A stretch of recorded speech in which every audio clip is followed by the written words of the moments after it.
Welcome, ladies and gentlemen. Today's exciting game was played in 1967 between Bobby Queensack Fischer and Mr. L. So Bobby opens with e4. We have the French defense where e6 was played by Mr. L. Bobby responds with d3, which is the start of the King's Indian attack. d5 from Mr. L. The purpose of knight d2 is twofold.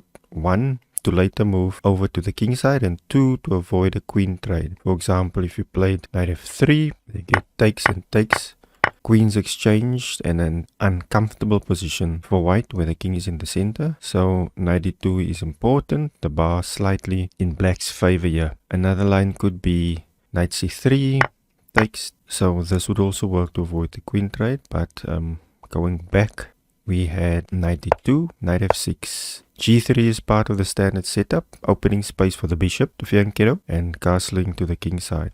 c5 is played with a nice pawn center for black. Bishop g2, knight c6, knight g f3, bishop e7. So that's just developing over here and also preparing to castle.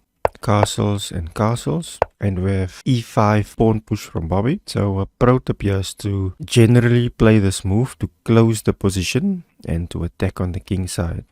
Knight e7 was played by Mr. L. So now we have two attackers and only one defender on e5. So rook to e1 to support the e4 pawn. So now we've got two attackers and two defenders, so everything is okay there. We now have b5, grabbing space on the queen side, and knight f1 like we mentioned earlier on, where the knight is now heading for the e3 square. Before, Bobby plays h4 on the other side of the board, and it is a typical idea to start attacking on the king side because the center sort of closed, right? Mr. L continues with his queen side expansion with a5, and Bobby developing the bishop and adding another defender to the e5 square because it's important to keep control on that square and to keep the center closed.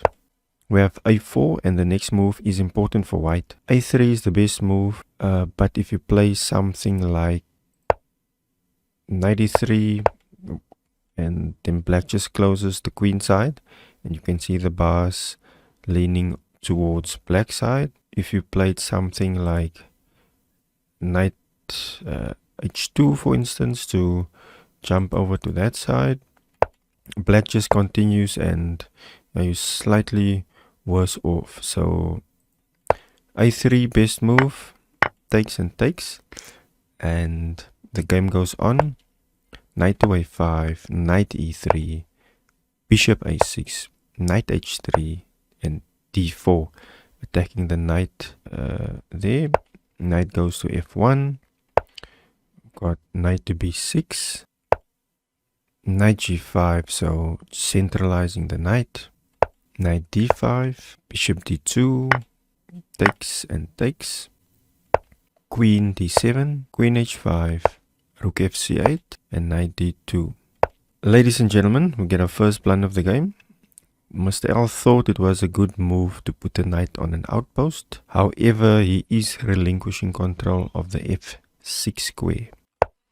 Bobby finds the best move, and although it looks like a sacrifice, if black takes the bishop, it's in trouble because of this crazy line. You've got takes, and king is in trouble here. Queen is coming in with check and you're getting mated. The pawn is controlling key squares. The line continues. Another sacrifice, but then you're coming in with a rook with eating both the queen and the pawn. Got takes, and then a crazy line here, so you're losing your queen, so that's why it would be a bad idea to take that bishop because you get into all that trouble. So going back, queen e8 is the best move which was played. Bobby then played knight e4, contesting the c3 knight, and a very important pro tip is to improve your pieces at the end of a line, which you'll see just now. So this is the second blunder from Mr. L. He's creating weak dark squares around his king, and it doesn't have a dark squared bishop to support the dark squares. Got queen to g5, got takes and takes. Here, like we said, the rook is improved and ready to go to the h file. Got c4, pushing the pawn in order to create that open h-file. Got takes, but here Bobby ignores that and he's going in for mate with rook to h4, rook to a7, and yeah, I believe bishop to g2 was played, you know, for the defense of the king, because c8 queen is coming with that promotion and the king would need some defense. So here we have another blunder, and now it's mate in 7. So Bobby starts off with queen to h6, get queen to f8, and ladies and gentlemen, we get a queen sacrifice from Bobby Queen Sack Fischer, and it's mate in 2 after black is forced to recapture. And unfortunately, Mr. L resigned in this position, but just in case you're wondering, here's the line. Got takes, and takes with a discovery check on the king. Got a recapture, and we've got mate with bishop to e4. So ladies and gentlemen, thank you for watching. Hope you found the videos helpful. Please hit the like and subscribe button because it really helps out the channel. Thanks so much and see you in the next one.